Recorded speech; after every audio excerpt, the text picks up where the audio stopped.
أعوذ بالله من الشيطان الرجيم.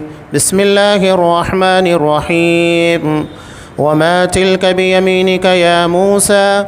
قال هي عصاي أتوكأ عليها وأهش بها على غنمي ولي فيها مآرب أخرى.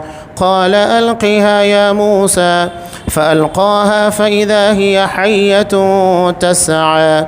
قال خذها ولا تخف سنعيدها سيرتها الأولى واضمم يدك إلى جناحك تخرج بيضاء من غير سوء آية أخرى لنريك من آياتنا الكبرى. اذهب إلى فرعون إنه طغى. قال رب اشرح لي صدري ويسر لي أمري واحلل عقدة من لساني يفقه قولي واجعل لي وزيرا من أهلي هارون أخي اشدد به أزري وأشركه في أمري كي نسبحك كثيرا ونذكرك كثيرا إنك كنت بنا بصيرا. قال قد أوتيت سؤلك يا موسى ولقد مننا عليك مرة أخرى إذ أوحينا إلى أمك ما يوحى أن اقذفيه في التابوت فاقذفيه في اليم فليلقه اليم بالساحل يأخذه عدو لي وعدو له وألقيت عليك محبة مني ولتصنع على عيني إذ تمشي أختك فتقول هل أدلكم على من يكفله فرجعناك إلى أمك كي تقر عينها ولا تحزن وقتلت نفسا فنجيناك من الغم وفتناك فتونا فلبثت سنين في أهل مدين ثم جئت على قدر يا موسى. اے موسیٰ تیرے اس دائیں ہاتھ میں کیا ہے؟ جواب دیا کہ یہ میری لاٹھی ہے جس پر میں ٹیک لگاتا ہوں اور جس سے میں اپنی بکریوں کے لیے پتے جھاڑ لیا کرتا ہوں اور بھی اس میں مجھے بہت سے فائدے ہیں. فرمایا اے موسیٰ اسے ہاتھ سے نیچے ڈال دے. ڈالتے ہی وہ سانپ بن کر دوڑنے لگے گی. فرمایا بے خوف ہو کر اسے پکڑ لے. ہم اسے اسی پہلی سی صورت میں دوبارہ لا دیں گے اور اپنا ہاتھ اپنی بغل میں ڈال لے تو وہ سفید چمکتا ہوا ہو کر نکلے گا لیکن بغیر کسی عیب اور روگ کے. یہ دوسرا معجزہ ہے. یہ اس لیے کہ ہم تجھے اپنی بڑی بڑی نشانیاں دکھانا چاہتے ہیں. اب تو فرعون کی طرف جا, اس نے بڑی سرکشی مچا رکھی ہے. موسیٰ علیہ السلام نے کہا اے میرے پروردگار میرا سینہ کھول دے, میرا سینہ میرے لیے کھول دے اور میرے کام کو مجھ پر آسان کر دے اور میری زبان کی گرہ بھی کھول دے تاکہ لوگ میری بات اچھی طرح سمجھ سکیں اور میرا وزیر میرے کنبے میں سے کر دے یعنی میرے بھائی ہارون علیہ السلام کو, تو اس سے میری کمر کس دے اور اسے میرا شریک کار کر دے تاکہ ہم دونوں بکثرت تیری تسبیح بیان کریں اور بکثرت تیری یاد کریں. بے شک تو ہمیں خوب دیکھنے بھالنے والا ہے. جناب باری تعالیٰ نے فرمایا موسیٰ تیرے تمام سوالات پورے کر دیے گئے. ہم نے تجھ پر ایک بار اور بھی بڑا احسان کیا ہے جب کہ ہم نے تیری ماں کو وہ الہام کیا جس کا ذکر اب کیا جا رہا ہے کہ تو اسے صندوق میں بند کر کے دریا میں چھوڑ دے. پس دریا اسے کنارے لا ڈالے گا اور میرا اور خود اس کا دشمن اسے لے لے گا اور میں نے اپنی طرف کی خاص محبت و مقبولیت تجھ پر ڈال دی تاکہ تیری پرورش میری آنکھوں کے سامنے کی جائے. یاد کر جب کہ تیری بہن چل رہی تھی اور کہہ رہی تھی کہ اگر تم کہو تو میں اسے بتا دوں جو اس کی نگہبانی کرے. اس تدبیر سے ہم نے تجھے پھر تیری ماں کے پاس پہنچایا کہ اس کی آنکھیں ٹھنڈی رہیں اور وہ غمگین نہ ہو, اور تو نے ایک شخص کو مار ڈالا تھا, اس پر بھی ہم نے تجھے غم سے بچا لیا. غرض ہم نے تجھے اچھی طرح آزما لیا، پھر تو کئی سال تک مدین کے لوگوں میں ٹھہرا رہا، پھر تقدیر الہی کے مطابق اے موسیٰ تو آیا۔ سورہ طٰہٰ آیت نمبر 17 سے آیت نمبر 40۔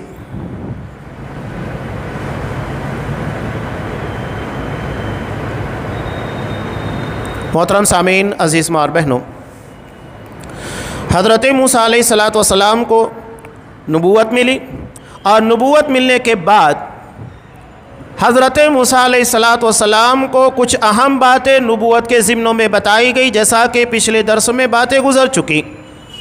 اب یہاں حضرت موسیٰ علیہ السلام کے دماغ، ان کی فکر کو اور ان کی سوچ کو ڈائیورٹ کیا جا رہا ہے، تاکہ جو ذمہ داری ان کے ذہن و دماغ کے پر ڈالی گئی ہے اس کا بوجھ محسوس نہ کرے۔ بھئی بہت بڑی ذمہ داری تھی جو یہاں پر دی گئی۔ 4 انبیاء ایسے ہیں، انبیاء اور رسول، جن کے سامنے بہت ساری مشکلات تھیں۔ ایک حضرت موسیٰ علیہ السلام، دوسرے حضرت نوح علیہ السلام، تیسرے حضرت ابراہیم علیہ السلام، اور چوتھے محمد رسول اللہ صلی اللہ علیہ وسلم۔ حضرت نوح علیہ السلام کی زندگی دیکھیے، 950 سال انہوں نے محنت کی، اور قوم اس کے بعد بھی ایمان لانے کے لیے تیار نہیں ہوئی۔ سوچئے کہ ایک نبی 950 سال تک جو اللہ کے دین کی تبلیغ سب سے بہتر انداز میں کرتا ہے، دن و رات لگے ہوئے ہیں، اس کے بعد بھی لوگ ایمان لانے کو تیار نہیں ہوئے۔ صرف 40 لوگ تھے جو ایمان لے کر آئے، یہ حضرت نوح علیہ السلام۔ اس کے بعد آپ دیکھیے کہ حضرت ابراہیم علیہ السلام، ان کی زندگی میں چیلنجز کتنے زیادہ تھے، بچپن سے لے کر ان کی زندگی کے آخر موڑ تک امتحانات سے بھری ہوئی زندگی، کہیں اپنی بیوی کی قربانی، کہیں اپنے باپ اپنے رشتہ داروں کی قربانی، کہیں پر اللہ تبارک و تعالیٰ کے لیے اپنی بستی کو چھوڑنا، اپنے باپ سے لڑ جانا، یہاں تک کہ کہیں اپنی بیوی کی قربانی، بچہ پیدا ہوا اس کی قربانی، اور بچے کے ساتھ ایک نہیں 2 قربانیاں۔ جب وہ چھوٹے سے تھے حضرت اسماعیل علیہ السلام، تب انہیں بے آب ہو گیا میدان جہاں پر آج کعبۃ اللہ ہے، جہاں ہر وقت لوگ سینکڑوں نہیں، ہزاروں نہیں، لاکھوں کی تعداد میں موجود ہوتے ہیں۔ اس وقت وہ بے آب ہو گیا وادی تھی، کچھ نہیں تھا، وہاں بیوی اور بچے کو چھوڑ دینے کا حکم تھا۔ اور جب بچہ بڑا ہونے کے بعد اپنے باپ سے باتیں کرنے لگا اور اپنے باپ کی زندگی کا سہارا بن چکا تھا، ایسے میں حکم ہوا کہ اپنے لخت جگر کو اپنے ہاتھوں سے ذبح کرنا ہے۔ کتنا بڑا امتحان! اور آخر میں جا کر انہیں جب ان سارے امتحانوں کو پاس کیا، اللہ نے انہیں منصب امامت عطا کیا۔ کہا ابراہیم انی جاعلک للناس اماما، ابراہیم میں تمہیں لوگوں کا امام بنا رہا ہوں، یعنی امامت اب صرف تمہاری نسل میں ہوگی، سارے انبیاء سارے رسول صرف تمہاری نسلوں سے آئیں گے۔ اور ویسا ہی ہوا، سارے انبیاء اور رسول صرف حضرت ابراہیم علیہ السلام کی نسل سے ہی آئے، کسی اور نسل سے اللہ نے نبیوں اور رسولوں کو نہیں بھیجا۔ اور آپ صلی اللہ علیہ وسلم کی زندگی دیکھیے، وہ تو ساری سیرت طیبہ ہمارے سامنے موجود ہے کہ آپ کی زندگی کتنی مشکل تھی۔ مکہ کے اندر آپ صلی اللہ علیہ وسلم کے پر پوری زندگی میں، جیسا کہ شیخ عبد الرحمن کیلانی رحمہ اللہ نے نقل کیا، 24 مرتبہ جان لیوا حملہ ہوا، 24 مرتبہ۔ سوچئے کہ ایک انسان کی زندگی میں اتنے سارے حملے اس کی جان لینے کے لیے، اس کے بعد بھی اللہ نے محفوظ رکھا، کوئی گزند آپ تک نہیں پہنچ پائی، ہر جگہ اللہ نے حفاظت کی۔ مکہ میں آپ ہیں، وہاں دن و رات آپ کو حیران و پریشان کیا جا رہا ہے، آپ کا سگا رشتہ دار ابو لہب، وہ نبی کریم صلی اللہ علیہ وسلم کے لیے مشکل بنا ہوا ہے، پڑوسی ہے، رشتہ دار ہے، اس کے بعد بھی آپ صلی اللہ علیہ وسلم کو تکالیف دینے میں سب سے پیش، اور اس کی بیوی جو کہ ام جمیل تھی وہ بھی پیش، یعنی میاں تو لگے ہوئے ہیں، بیوی بھی لگی ہوئی ہے تکلیف پہنچانے میں اور ایذا رسانی کے اندر۔ مدینہ آنے کے بعد ایسا نہیں تھا کہ آپ صلی اللہ علیہ وسلم یہاں آنے کے بعد پرسکون زندگی گزار رہے تھے، نہیں، ہر وقت تو خدشہ لگا رہتا، یہاں تک کہ اصحاب کرام اپنے ساتھ ہتھیار لے کر سویا کرتے تھے، پتہ نہیں کس وقت حملہ ہو جائے۔ مدینہ کے منافقین یہ الگ مسلمانوں کے لیے مسئلہ بنے ہوئے تھے، اور اطراف میں بسنے والے قبائل علاوہ ازی یہود، جن کے 3 بڑے قبیلے وہاں پر آباد تھے، ہر طرف سے دشمنوں کے نرگے میں تھے۔ مشرکین مکہ بھی دشمن ہے، مکہ میں تو ایسا تھا کہ صرف مشرکین مکہ ہی دشمن تھے، لیکن مدینہ آنے کے بعد 3 مزید جماعتیں دشمن بن گئی۔ یہود بن گئے دشمن، 3 قبیلے، بنو قینقاع، بنو نذیر، بنو قریظہ۔ منافقین جو مسلمانوں کی صفوں کے اندر رہا کرتے تھے، مسلمانوں کے ساتھ نماز پڑھتے اور مسلمانوں کے خلاف سازشیں رچنا، نقصان پہنچانا، یہ مسلسل ان لوگوں کا کام تھا۔ اور علاوہ ازیں اطراف کے قبائل تھے مشرکین جو آپ صلی اللہ علیہ وسلم کے خلاف درپے تھے۔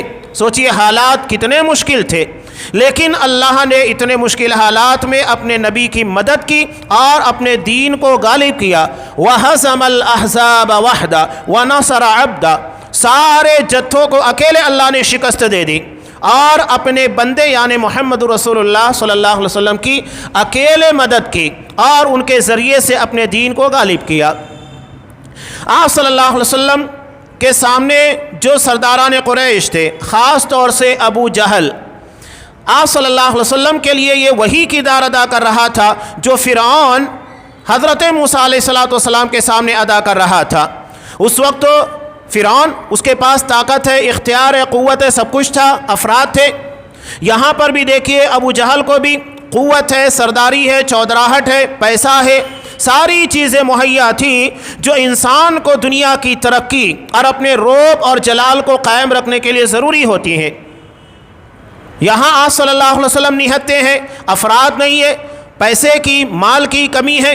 وہاں پر حضرت موسیٰ علیہ السلام بھی افرادی قوت کے اعتبار سے کمزور ہے، بلکہ حضرت موسیٰ علیہ السلام تو زبان میں لکنت کی وجہ سے بھی پریشانی، اتنے چیلنجز تھے۔ یہی وجہ ہے کہ آپ صلی اللہ علیہ وسلم نے، جیسا کہ سیرت ابن ہشام میں ہے، جب فرعون یعنی ابو جہل کو مارا گیا تو اس کو دیکھنے کے بعد آپ صلی اللہ علیہ وسلم نے کہا تھا فرعون هذه الامہ، یہ میری امت کا فرعون ہے۔ حضرت موسیٰ علیہ السلام کے زمانے میں جو فرعون تھا، قرآن مجید نے ان لوگوں کے تعلق سے یا اس کے ماننے والے تمام لوگوں کے تعلق سے کہا وَجَاهَدُوا بِهَا وَاسْتَيْقَنَتْهَا أَنفُسُهُمْ ظُلْمًا وَعُلُوًّا، ان لوگوں نے جان بوجھ کر انکار کیا، یعنی حضرت موسیٰ علیہ السلام کی نبوت، ان کی صداقت کے پر پورا یقین تھا، لیکن زبان سے انکار کرتے تھے، دل میں یقین تھا، زبان کے پر انکار تھا۔ اس لیے ان لوگوں کے تعلق سے قرآن نے کہا وَجَاهَدُوا بِهَا، جان بوجھ کر انکار کیا، انجانے میں نہیں، لا علمی کی بنیاد پر نہیں، جان بوجھ کر ساری حقیقتوں کو جاننے کے باوجود وَاسْتَيْقَنَتْهَا أَنفُسُهُمْ، حالانکہ انہیں اپنے دل میں پختہ یقین تھا حضرت موسیٰ علیہ السلام کی نبوت کے تعلق سے۔ یہی معاملہ ابو جہل کا اور محمد رسول اللہ صلی اللہ علیہ وسلم کا تھا، اسے بھی پختہ یقین تھا، دن میں لوگوں کو قرآن مجید سننے سے روکتا، اسلام سے منع کرتا، اور رات میں یہ ہے ولید بن مغیرہ ہے، عتبہ ہے، شیبہ ہے، ربیعہ ہے، بڑے بڑے سرداران قریش آپ صلی اللہ علیہ وسلم کے گھر کے پاس جا کر چپکے سے قرآن مجید سنا کرتے تھے۔ یہ حالت تھی، یعنی دن میں آپ کی مخالفت اور رات میں چپکے سے جا کر قرآن مجید سنا کرتے تھے۔ یہ آپ کے اوپر نازل کردہ قرآن کے پر انہیں یقین تھا، تبھی تو جا کر سنتے تھے، اس کی حلاوت، اس کی مٹھاس تھی جو انہیں کھینچ لاتی تھی، لیکن اس کے باوجود ایمان نہیں لائے۔ یہ فرعونیت ہے، جان بوجھ کر ساری حقیقتوں کو سمجھ لانے کے باوجود بھی انکار کرنا۔ اب دیکھیے حضرت موسیٰ علیہ السلام کو اللہ نے کہا تمہارے ہاتھ میں کیا ہے؟ انداز محبت دیکھیے حضرت موسیٰ علیہ السلام کا، اللہ نے صرف اتنا پوچھا تھا تمہارے داہنے ہاتھ میں کیا ہے؟ جواب دینا چاہیے تھا ہی عصائے، یہ میری لاٹھی ہے، عصا ہے، لیکن حضرت موسیٰ علیہ السلام نے اللہ تبارک و تعالیٰ سے ہم کلامی، یہ بہت بڑا شرف ہے، اور وہ بھی اللہ کی محبت جو ایک نبی کے دل میں ہوتی ہے کسی کے اندر نہیں ہوتی ہے، تو اللہ سے بات کرنا، ہم کلام ہونا، یہ بہت بڑا اعزاز تھا۔ چنانچہ انہوں نے اللہ کے اس سوال کے جواب میں جتنا جواب ہونا چاہیے تھا فرط محبت میں جواب زیادہ دے دیا، کہا اتوکل علیہا، اسی کے پر میں ٹیک لگاتا ہوں، واحش بہا علی غنمی، اور اسی کے لیے میں اپنے بکریاں ہیں ان لوگوں کے لیے پتے توڑتا ہوں، جھاڑتا ہوں، وَلِيَ فِيهَا مَآرِبُ أُخْرَى، لیکن احساس ہو گیا کہ میں جواب طویل کر رہا ہوں، فوراً بات کو سمیٹ دیا، کہا اس کے علاوہ بہت سارے کام کرتا ہوں۔ اس کے بعد اللہ تبارک و تعالیٰ نے کہا موسیٰ ایک کام کرو القیہا، اسے ڈال دو، زمین کے اوپر ڈال دو۔ حضرت موسیٰ علیہ السلام نے چپ چاپ اسے زمین کے اوپر ڈال دیا۔ اسلام یہی ہے، بغیر کسی اعتراض نکتہ چینی کے اللہ کے حکم کو تسلیم کر لینا۔ اب یہاں مسلمانوں کے درمیان گمراہی کی ایک بڑی وجہ کیا ہے؟ سوالات کے پر سوالات۔ آپ صلی اللہ علیہ وسلم نے امت کی ہلاکت کی وجہ کیا بتائی کہ تم سے پہلے جو امتیں یہود و نصارہ ہلاک ہوئے اور تمہاری ہلاکت کی وجہ بھی یہی ہے، کثرت سؤالہم واختلافہم علی انبیائہم، یہ بہت کثرت سے سوال کرتے تھے اور اپنے نبیوں سے اختلاف کرتے تھے۔ جیسا کہ آپ بنی اسرائیل کے واقعے میں دیکھیے، گائے کا معاملہ، اللہ نے حکم دیا کہ ایک گائے ذبح کر دو، ان تذبحوا بقرہ، صرف ایک گائے کوئی بھی ہو۔ اب وہاں سوال ہوا گائے کیسی ہو، عمر کتنی ہو، رنگ کیسا ہو، ہل جوتی بھی ہو نہیں ہو، کیا ہونی چاہیے؟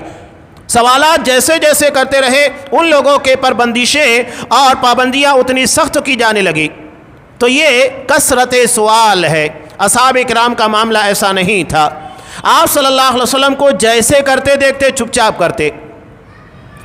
ابو داؤد کی روایت، آپ صلی اللہ علیہ وسلم نماز میں جوتا پہن کے نماز پڑھا رہے تھے، صحابہ بھی پہنے ہوئے تھے۔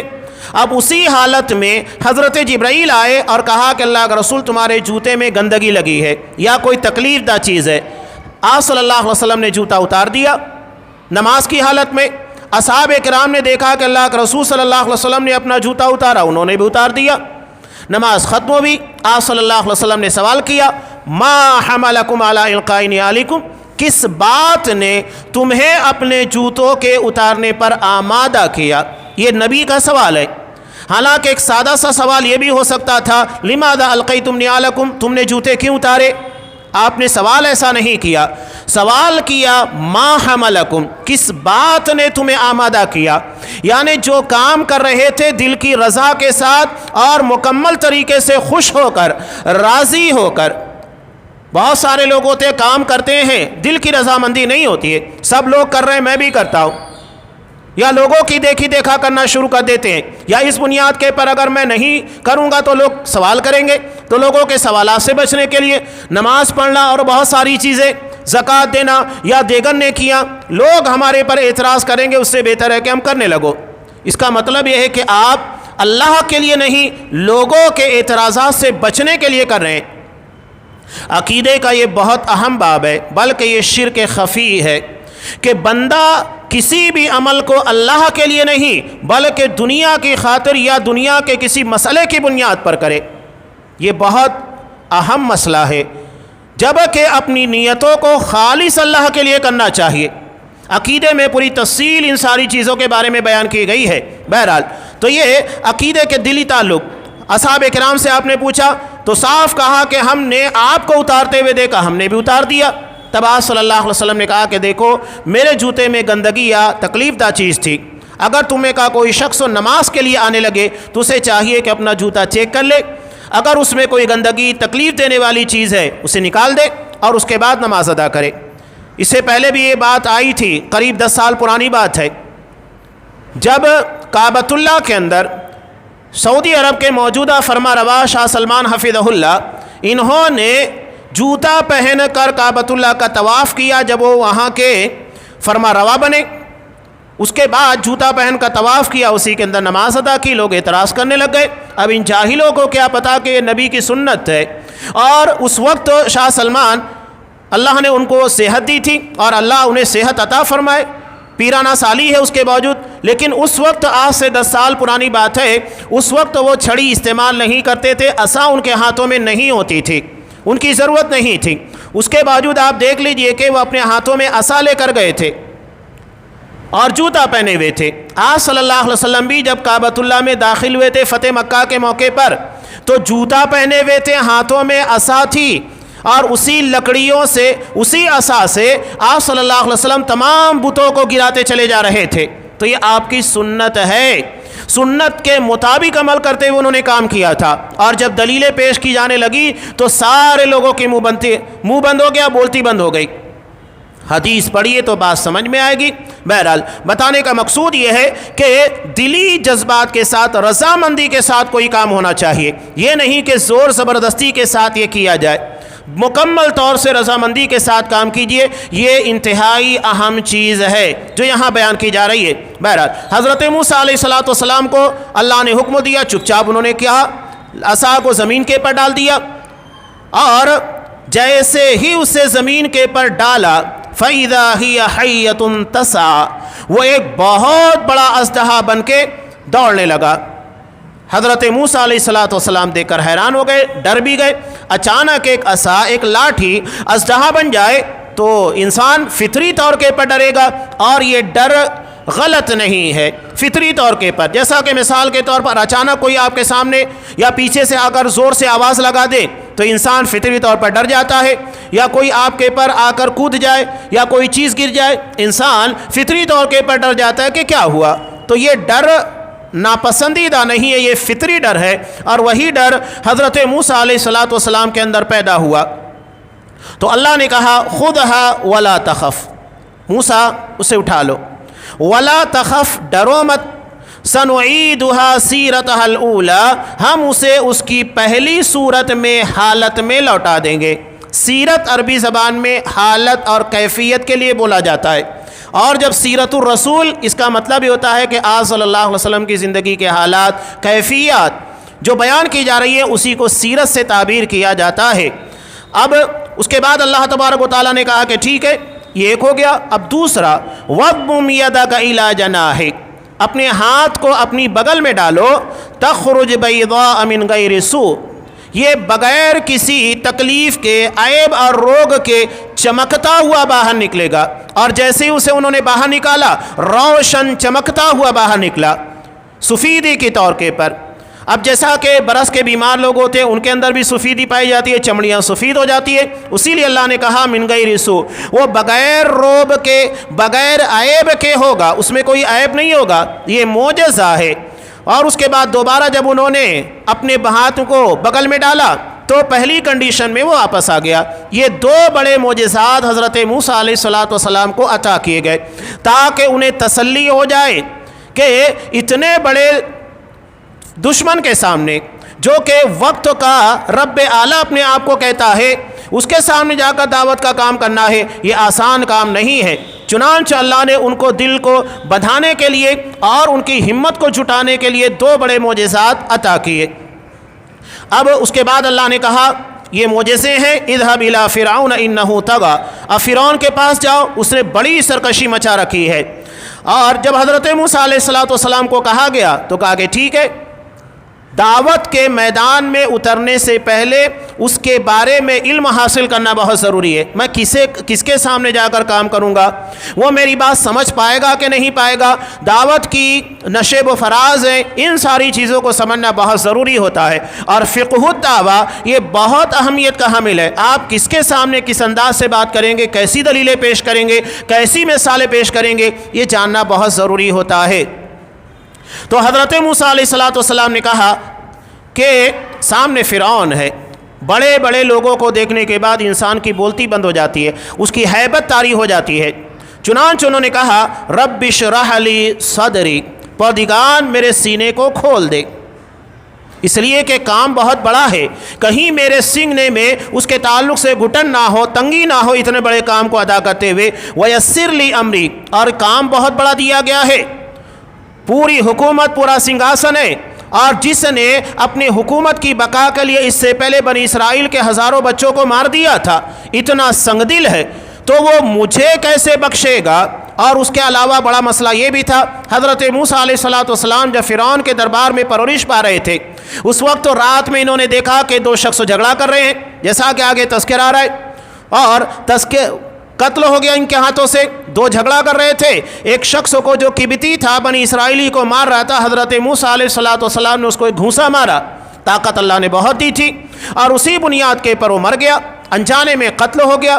اور حضرت موسیٰ علیہ السلام کو قتل کرنے کے تعلق سے فرمان جاری ہوا۔ تب حضرت موسیٰ مدین گئے، 10 سال وہاں رہے، واپس یہاں پر آئے، تو یہ ان کے سامنے ایک بڑا چیلنج تھا۔ کہا کہ میرے کام کو آسان کر دے، وَحْلُلْ عُقْدَةً مِّن لِّسَانِي يَفْقَهُوا قَوْلِي، میری زبان کی گرہ بھی کھول دے۔ اب یہاں پر دو باتیں مفسرین بیان کرتے ہیں۔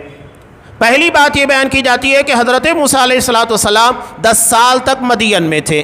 اب مدین کا لہجہ، وہاں کی زبان مصر کے مقابلے میں جدا تھی۔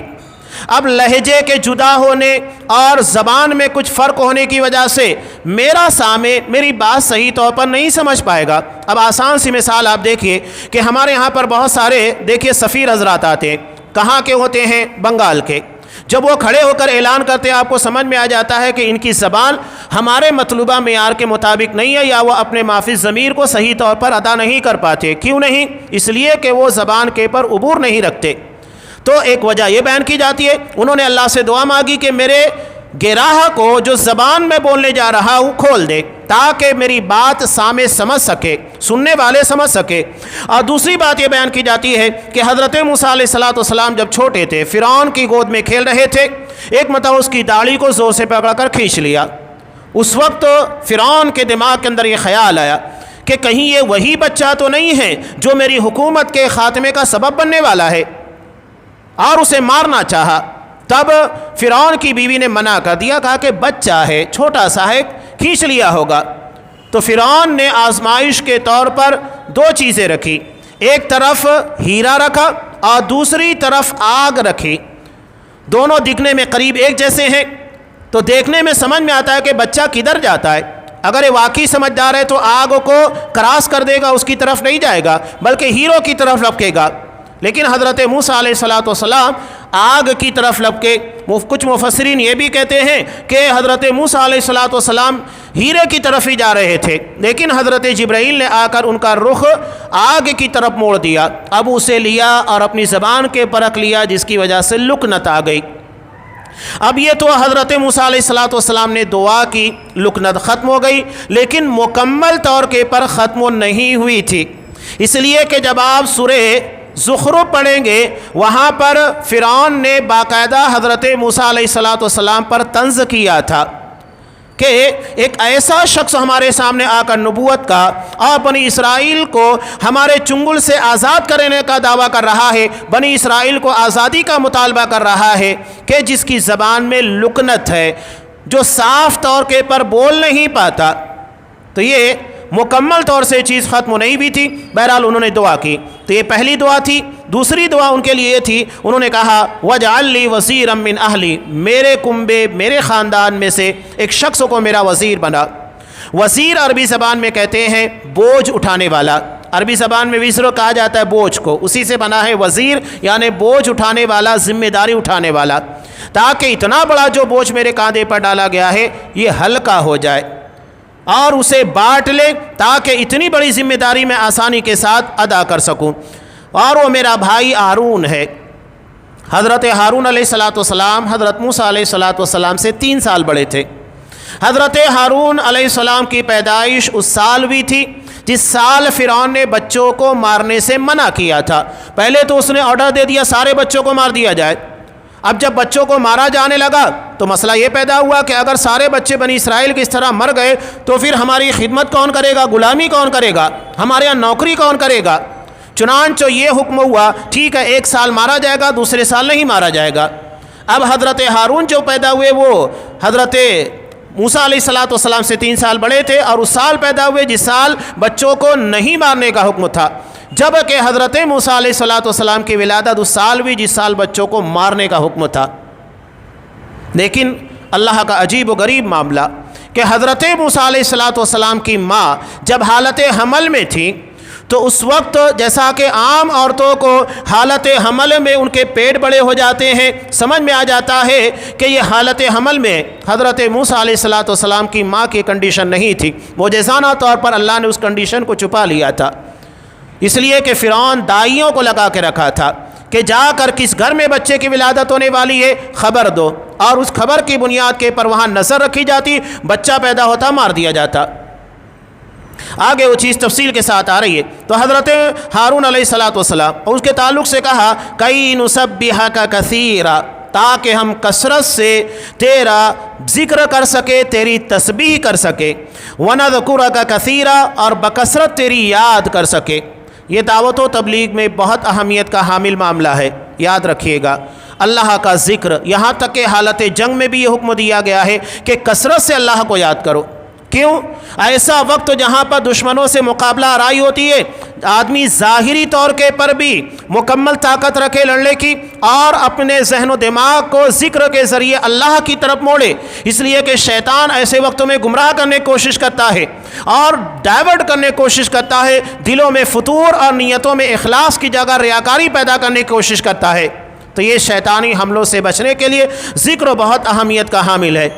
اللہ نے کہا کہ ٹھیک ہے، قد اوتیت سؤلک، تمہارا مطالبہ پورا کیا گیا اور جو بھی تم نے مانگا وہ سب تمہیں عطا کر دیا گیا۔ اس کے بعد اس واقعے کا اللہ نے یہاں پر تذکرہ کیا کہ اس وقت بھی اللہ نے تمہارے پر احسان کیا تھا جب تم چھوٹے سے تھے، اور تمہاری ماں نے ایک صندوق کے اندر رکھ کر دریا کے حوالے کر دیا، اور یہ صندوق وہاں گیا جہاں فرعون کا محل تھا دریا کے کنارے۔ اور سب سے اہم نقطہ جو قرآن مجید نے اس ضمن میں بیان کیا کہ فرعون جو کہ ہزاروں بچوں کا قاتل تھا، اپنی حکومت کی بقا کے لیے فرعون نے حضرت موسیٰ علیہ السلام کو دیکھ کر انہیں بھی مارنا چاہا۔ اب لازمی بات تھی کہ ایک بچے کو صندوق کے اندر رکھ کر دریا کے حوالے کرنے کا مطلب کیا تھا؟ اس کا مطلب اس بچے کو بچانے کی کوشش کی گئی، چھپا کر وہاں رکھا گیا اور دریا کے حوالے کر دیا گیا۔ اور فرعون تو فوری طور پر مارنے کی کوشش کیا، لیکن حضرت آسیہ نے منع کر دیا، لا تقتلو، اسے مت مارو، ہو سکتا ہے کہ اسے ہم اولاد بنا لے اپنی۔ کتنی عجیب بات ہے، ایک طرف وہ دعویٰ کرتا تھا کہ میں رب اعلیٰ ہوں، اور دوسری طرف گھر میں بچہ پیدا کرنے کے قابل نہیں تھا، اولاد نہیں تھی۔ تبھی تو حضرت آسیہ نے کہا کہ اسے ہم اپنا بیٹا بنا لیں گے، اپنی اولاد بنا لیں گے۔ اتنا عجیب معاملہ تھا، ایک طرف اتنا بڑا خدائی دعویٰ، دوسری طرف اولاد سے محروم۔ اللہ نے اس کی زندگی میں خود یہ معجزانہ طور کے پر دلیل رکھی کہ دیکھ تو خدا نہیں ہے، تو رب نہیں ہے، ورنہ بچہ پیدا کرنا کیا مشکل تھا، تو مار تو سکتا ہے، بچوں کو پیدا نہیں کر سکتا۔ یہ بہت بڑی دلیل تھی۔ اب انہیں قتل نہیں کیا گیا۔ قرآن کیا کہہ رہا ہے؟ وَأَلْقَيْتُ عَلَيْكَ مَحَبَّةً مِّنِّي، میں نے اپنی خاص محبت اور مقبولیت تجھ پر نچھاور کر دی تھی۔ یہ محبت تھی اللہ کی طرف سے۔ محبت ایک ایسا جذبہ ہے جو انسانی زندگی کی بڑی بڑی مشکلوں کو آسان کرتا ہے۔ ایک ماں کے لیے اپنے بچے کی پرورش کتنا مشکل ہوتا ہے، لیکن اللہ نے کیا جذبہ رکھا ہے؟ محبت کا۔ ایک باپ کے لیے اپنے بچوں کے لیے کمانا، اس کی تربیت کرنا اور پھر ان کی زندگی کے لیے سہارا بننا کتنا مشکل ہوتا ہے، لیکن اللہ نے محبت کا جذبہ ڈال دیا۔ بھائی بھائی کے درمیان محبت ہے، بہن بہن کے درمیان، رشتہ داروں کے درمیان، یہ محبت کی بنیاد کے پر سارے تعلقات استوار ہوتے ہیں۔ تو اللہ نے صرف محبت نچھاور کر دی، کہا کہ میں نے محبت ڈال دی۔ اس کا نتیجہ یہ ہوا کہ فرعون جیسا ظالم حضرت موسیٰ علیہ السلام کو نہیں قتل کر پایا۔ وَلِتُسْنَ عَلَىٰ عَيْنِي، تاکہ تم میری نگاہوں کے سامنے رہو۔ حضرت موسیٰ کی بہن سارا معاملہ دیکھ رہی تھی۔ حضرت موسیٰ علیہ السلام کو دربار میں لایا گیا، ساری عورتیں کوشش کی لیکن کسی کا دودھ نہیں پیا۔ سارا ماجرا دیکھ رہی تھی بہن، بہت ذہین تھی، فوری طور کے پر ماں کا وہاں پر مشورہ نہیں دیا۔ جب ساری عورتوں نے کوشش کر لی اور یہ سمجھ میں آ گیا کہ اب معاملہ نہیں بنے گا، تب بہن نے رکھا یہ مشورہ کہ میں ایک ایسی عورت کو جانتی ہوں جو اسے دودھ پلائے گی، وہ ہو سکتا ہے کامیاب ہو جائے۔ یہ نہیں کہا کہ یہ میرا بھائی ہے اور میں اپنی ماں کے بارے میں کہہ رہی ہوں۔ اب ہوا کیا کہ حضرت موسیٰ علیہ السلام خود فرعون کے دربار میں پل رہے ہیں۔ جو قاتل بننے کی کوشش کر رہا تھا اللہ نے رکھوالا بنا دیا تھا۔ یہی تو اللہ تبارک و تعالیٰ کی طرف سے بہت بڑا معجزہ ہے، وہ قدرت کاملہ کا حامل ہے کہ حضرت موسیٰ کو فرعون کے دربار میں پرورش دلا سکتا ہے۔ یہ بہت سارے واقعات اس ضمن میں ہیں اور بہت ساری چیزیں ہیں، یہ تفصیل کے ساتھ پورے واقعات ہیں جو انشاءاللہ آئندہ درس میں جو باتیں رہیں گی بیان کرنے کی کوشش کی جائے گی۔ اللہ تبارک و تعالیٰ سے دعا ہے کہ ان واقعات کی روشنی میں ہماری زندگی کی اصلاح کی جو باتیں ہیں جس سے ہم اپنی زندگی کے معاملات کو سدھار سکتے ہیں، عقیدے کی اصلاح کر سکتے ہیں، اللہ پر ایمان بڑھ سکتا ہے، توکل بڑھ سکتا ہے، اللہ ان تمام اسباب کو ازبر کر کے اپنے ایمان و عقیدے کو مضبوط کرنے کی توفیق دے۔ آمین۔ وآخر دعوانا ان الحمد للہ رب العالمین۔